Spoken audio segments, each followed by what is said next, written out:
नमस्कार, मी डी.टी. आंबेगावे, मुख्य संपादक सत्य पोलीस टाइम्स। सामान्य जनतेचा आवाज बुलंद करण्यासाठी सत्य पोलीस टाइम्स या चॅनेलला आत्ताच सबस्क्राइब करा। तुम्ही जसं आज बसलेला आहे त्या ठिकाणी मी 15 वर्षापूर्वी तुमच्यासारखीच होते। म्हणजे तळा तालुका तरी मला वाटते बऱ्यापैकी थोडं तरी डेव्हलपमेंट आहे, पण आमचं मी ज्या खेडेगावातून आलेली आहे त्या खेडेगावात आम्ही 1-2 किलोमीटर शाळेत चालत जायचो। आर्थिक परिस्थिती पण एकदम बेताची होते। म्हणजे तुम्हाला पटणार नाही, मी शाळा किंवा 12वी पर्यंत अभ्यासाकडे माझा जास्त कल नव्हता। आम्हाला फिरायला म्हणजे शेतात जायला जास्त आवडायचं। पण त्याच्यानंतर जेव्हा 12वीला 1-2 असे लेक्चर ऐकले, आमच्या तिकडचे तहसीलदार आले, कोण पोलीस इन्स्पेक्टर आले की गावातले झालेले, त्यांनी लेक्चर दिलं। त्यानंतर थोडं मोटिवेट होऊन किंवा माझी भावंड होती, त्यांचं शिक्षण चांगलं होतं, त्यांचा आदर्श घेऊन मी पण म्हणलं की नाही, आपल्याला असं नुसतं इकडे तिकडे फिरून किंवा गप्पा गोष्टी करून जमणार नाही।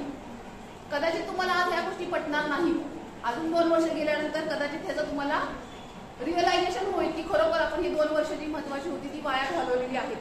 हे आपल्याला वेळ गेल्यानंतर कळतं की आता तुमच्याकडे वेळ आहे, तुमच्याकडे बरीचशी लोक येतात, एवढे तुमचे प्राध्यापक तुम्हाला वेगवेगळे कार्यक्रम घेतात, मोटिवेट करत असतात। म्हणजे मी बघितले लेक्चरच्या पिरियडमध्ये हा सगळा स्टाफ तुमचा खूप चांगला आहे आणि वेळोवेळी तुम्हाला मोटिवेट करत असतो, तर त्याचा फायदा आपण करून घेतला पाहिजे। म्हणजे माझी परिस्थिती कमी आहे, मी कसं करू, मला जमणार नाही, माझ्याकडून होणार नाही, हे कुठलेही न्यूनगंड आपण बाळगायला नको असं मला वाटतं। कारण आम्ही सेम परिस्थितीतून गेलेलो आहोत। म्हणजे कुणालाही कदाचित त्याच्यावरती विश्वास बसणार नाही, पण माझं जर बॅकग्राऊंड बघितलं तर तसंच आहे किंवा आमच्यापैकी बऱ्याच जणांचे बसलेले तिथं त्यांचं बॅकग्राऊंड तसंच आहे। अगदी आर्थिक परिस्थिती बेताची असताना आम्ही इथपर्यंत पोहोचलेलो आहोत। 15 वर्षापूर्वी तुम्ही जसं बसलेले आता पाठीमागे बसून गप्पा गोष्टी करताय, कदाचित आम्ही पण तसंच बसलेला असू शकतो। आता जरा जास्तच लोक चलबिचल करतात, म्हणजे मुलं आजकालची, कारण मोबाईल शिवाय आपल्याला करमत नाही। 1 मिनिट जर मोबाईलमध्ये बघितलं नाही तर आपल्याला करमत नाही। कोणाचा मेसेज आला असेल, कुणी आपल्याला लाईक केलं असेल, कुणी कमेंट केली असेल, जोपर्यंत आपण बघत नाही तोपर्यंत आपल्याला चैन पडत नाही। मोबाईलच्या नादात आपली रात्र कशी जाते तेही आपल्याला कळत नाही। सकाळी उठून आई जेव्हा येते ते म्हणते अगं बाई उठतं, ती म्हणते मला रात्र म्हणजे झालेली, आपल्या मोबाईलवरती एवढा वेळ गेलेला आहे तो आपल्याला कळत नाही। म्हणजे एवढा वेळ आपण वाया घालवतो, म्हणजे वेळ वाया घालवतो, त्याच्याबरोबर आपल्या हेल्थवरती पण त्याचा भरपूर परिणाम होतो मोबाईलचा। कंटिन्युअस आपण त्या मोबाईलमध्ये लक्ष घालून असतं, आपले डोळे पूर्ण त्या मोबाईलकडेच असतात, त्यामुळे आपलं कॉन्सन्ट्रेशन कमी झालेलं आहे। आपल्याला अभ्यासाचं जे कॉन्सन्ट्रेशन एकाग्रता पूर्वी होती, तुम्हाला पण लक्षात येत असेल की 5 वर्षापूर्वी जेवढे तुमचे कॉन्सन्ट्रेशन होतं ते आता तुमचं राहिलेलं नाही आहे। काही खरं की नाही आहे, मग आपण त्यातनं बाहेर पडायला पाहिजे ना। ते कोण करू शकतो? तुम्हीच करू शकता। आम्ही कितीही सांगितलं इथं तरी तुमचा फायदा होणार नाही जोपर्यंत तुम्हाला स्वतःला रिअलायझेशन होत नाही त्या ज्या वाईट सवयी आहेत। म्हणजे मोबाईल मी वाईट आहे असं म्हणणार नाही, ते एक साधन आहे, त्याचा वापर कसा करायचा ते आपल्या हातात आहे, किती वापर करायचा। म्हणजे व्हॉट्सअपवरती, फेसबुकवरती, इंस्टाग्रामवरती वेळ वाया घालवायचा की त्या युट्यूबमध्ये आपल्याला जे वेगवेगळे तुमचे कॉम्पिटेटिव्ह एक्झाम बाबत किंवा तुम्हाला ज्या गोष्टी आवडतात त्याबाबत पण बऱ्याच सगळ्या चांगल्या गोष्टी याच्यात मिळतात, त्याचा फायदा करून घ्यायचा, हे आपल्या हातात आहे ना। सगळ्यांना पटतंय का हे? मागे हो म्हणू नका, खरोखर जर वाटत असेल तर हो म्हणा, मला आमचं काही चुकत असेल ते पण तुम्ही सांगू शकता।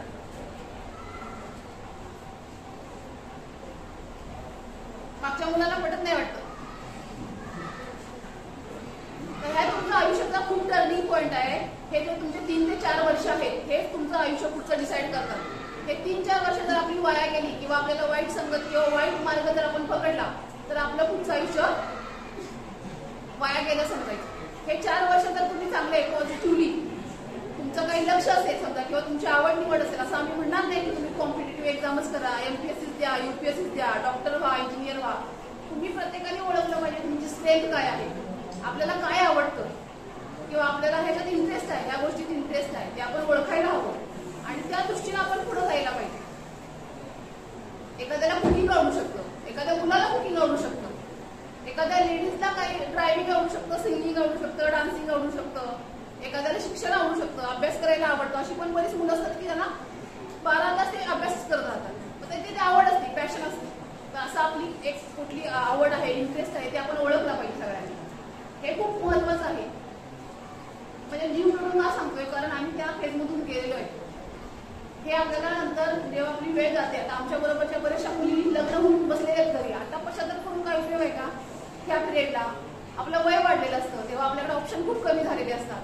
आम्हाला 20 वर्षापूर्वी ऑप्शन खूप कमी होते, म्हणजे शिक्षण आणि नोकरी हेच आम्हाला समजायचं, कारण बाकीची जनजागृती नव्हती. आता जसे बरेचसे तुमच्या पुढे ऑप्शन अवेलेबल आहेत. म्हणजे तुम्ही फोटोग्राफीमध्ये तुमचं करिअर करू शकता, डान्सिंगमध्ये करिअर करू शकता, सिंगिंगमध्ये करिअर करू शकता, कुकिंगमध्ये करिअर करू शकता. त्याचे व्हॉट्सअप आहे, त्याचं युट्यूबर, इन्फ्लुएन्सर ह्यामध्ये लोक करिअर करतात. त्याचा चांगला वापर करणारे पण लोक आहेत व्हॉट्सअप किंवा मोबाईलचा. ते आपण त्याच्यावरती ते बघून, आपण ते रील्स बघून, शॉर्ट्स बघून किंवा युट्यूबचे वेगवेगळे व्हिडिओ बघून आपला वेळ वाया घालवतो. पण ते लोक त्यातून कमाई करतात, पण ते आपल्या लक्षात येत नाही. तर आपला इंटरेस्ट आहे सगळ्यांनी ओळखायला पाहिजे. हे 2-3 वर्ष आपल्यासाठी खूप महत्वाचे आहेत. असं मी पुन्हा पुन्हा सांगेन. 15 दिवसापूर्वी पण मला वाटतं हेच सांगितलं होतं मी. मला असं वाटतं खूपच, कारण कोकणात कसं आहे, आपल्याला रोजगाराची संधी बाकीच्या जास्त नाही. शिक्षण हा खूप म्हणजे महत्वाचं आहे. शिक्षणाकडे बरेचसे लोक येत नाहीत. म्हणजे कॉलेजमध्ये जर तुम्ही ऍडमिशन घेतला तर तुमच्या कॉलेजमध्ये खूप कमी विद्यार्थी येतात, प्रेझेंटी खूप कमी होते. तर आपण खरोखर ह्याकडे गांभीर्याने बघितलं पाहिजे. आणि आपण आपल्या आई वडिलांनी तुम्हाला एवढं खर्च करून किंवा काबाड कष्ट करून, बऱ्याचशा मुलांचे आई वडील शेतमजूर असतील, शेतमजूर स्वतः ते करतात, राबतात तिकडे, आपल्याला इकडे पाठवतात की नाही, पाठवतात ना. मग त्याचं आपल्याला नको का जाणीव पाहिजे ना. जोपर्यंत आपल्या परिस्थितीची आपल्याला जाणीव होत नाही तोपर्यंत आपण काही करू शकणार नाही. माझ्या उदाहरणावरून सांगते, म्हणजे आपल्या समोर दिसत असतं आपली आई काम करत असते, आपल्या मोठे भावंड जे असतात किंवा आपले वडील असतात ते आपल्यासाठी कष्ट घेत असतात. एवढे पहाटे उठून रोजगाराला जातात, रात्री 10 वाजता 12 वाजता घरी येतात. तर हे आपल्या समोरच असतं, पण आपण ते आपल्या लक्षात येत नाही. आपला सगळा वेळ व्हॉट्सअप आणि आपले फ्रेंड्स याच्यामध्ये जातो.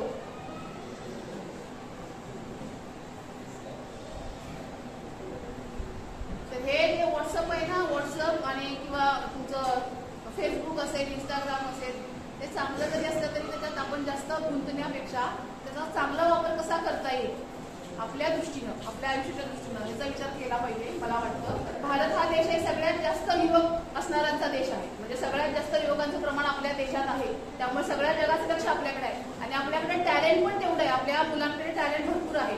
पण आपल्या हे मोबाईलमध्ये वगैरे किंवा वेस्टमुळे आपला खूप वाया जातो वेळ.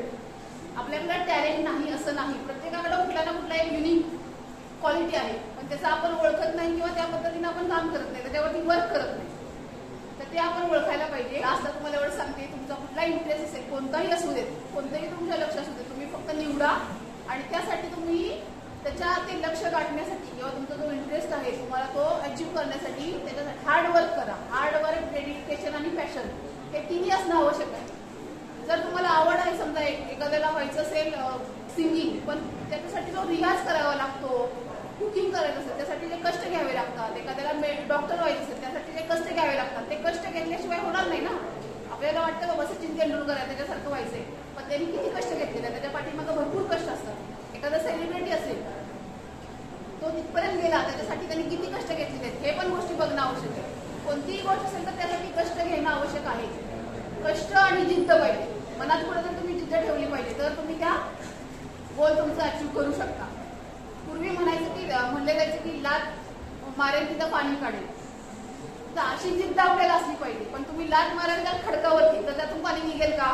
म्हणजे मला सांगायचं की तुमचा जे इंटरेस्ट आहे तो खूप महत्वाचा आहे. ह्या 2-3 वर्षातच तुम्हाला डिफाईन करावं लागेल, स्वतःला ओळखावं लागेल की आपला इंटरेस्ट कशात आहे. तो इंटरेस्ट तुम्ही लक्षात घेऊन त्या दृष्टीनं पुढं वाटचाल करायला पाहिजे. आणि हे सगळं करून तुम्ही जर सक्सेसफुल झाला म्हणजे होणार 100% सगळेजण तुम्ही. आणि मला वाटतं अजून 5-6 वर्षांनी या ठिकाणी तुमचा सत्कार आयोजित करण्यात येईल महाविद्यालयातर्फे. कदाचित आम्ही नसू तेव्हा शिक्षक वर्ग सगळे असतील तुमचे. जरी तुम्ही सक्सेसफुल जर झाला तर तुमचे जे व्हॅल्यूज आहेत, आपल्या नीतिमत्ता आहेत, त्या खूप महत्वाच्या आहेत. म्हणजे नुसतं सक्सेसफुल होणं आणि व्हॅल्यूज नसणं याला काही अर्थ नाही. 0 व्हॅल्यू. सक्सेस विथ तुमचे व्हॅल्यूज असणं आवश्यक आहे, तरच तुम्हाला सक्सेसफुलला अर्थ प्राप्त होईल, नाही तर होणार नाही. तुम्हाला मूल्य शिक्षण हा धडा असतो मला वाटते शाळेत. आता आहे का मूल्य शिक्षण? व्हॅल्यू एज्युकेशन नाही का? पण आपल्याला ते माहित आहे जे मूल्य आहेत महत्वाचे. तुमचे शिक्षक रोज तुम्हाला येऊन कदाचित सांगत असतील त्याबाबत. नीतिमत्ता ही खूप खूप महत्वाचे आहे. म्हणजे कॅरेक्टर आपलं हे वय तुमचं एवढं आहे की तुम्हाला बरेचसे आजूबाजूला प्रलोभन असतात. त्या प्रलोभनापासून आपल्याला स्वतःला वाचवता आलं पाहिजे. एक लास्ट टाइम फक्त कविता बोलते. कुछ करना है तो डटकर चल, कुछ करना है तो डटकर चल, थोड़ी दुनिया से हटकर चल. लिख पर तो सभी चल लेते हैं, लिख पर तो सभी चल लेते हैं, कभी इतिहास तो पलट कर चल. बिना काम के मुकाम कैसा, बिना काम के मुकाम कैसा, बिना मेहनत के दाम कैसा. बिना काम के मुकाम कैसा, बिना मेहनत के दाम कैसा. जब तक हासिल ना हो मंजिल, जब तक हासिल ना हो मंजिल, तो राह में आराम कैसा. जब तक हासिल ना हो मंजिल, तो राह में आराम कैसा. अर्जुन सा निशाना रख, अर्जुन सा निशाना रख, मन में ना कोई बहाना रख. लक्ष्य सामने हो अगर, लक्ष्य सामने हो अगर, बस उसी पे अपना ठिकाना रख. लक्ष्य सामने हो अगर, बस उसी पे अपना ठिकाना रख. अपने कर्मों से प्यार कर, अपने कर्मों से प्यार कर, मिलेगी तेरी मेहनत का फल. किसी और का इंतजार ना कर, किसी और का इंतजार ना कर. जो चले थे अकेले उनके पीछे आज मेले है, जो चले थे अकेले उनके पीछे आज मेले है. जो करते रहे इंतजार उनका, जो करते रहे इंतजार उनका, जिंदगी में आज भी वो संभले है.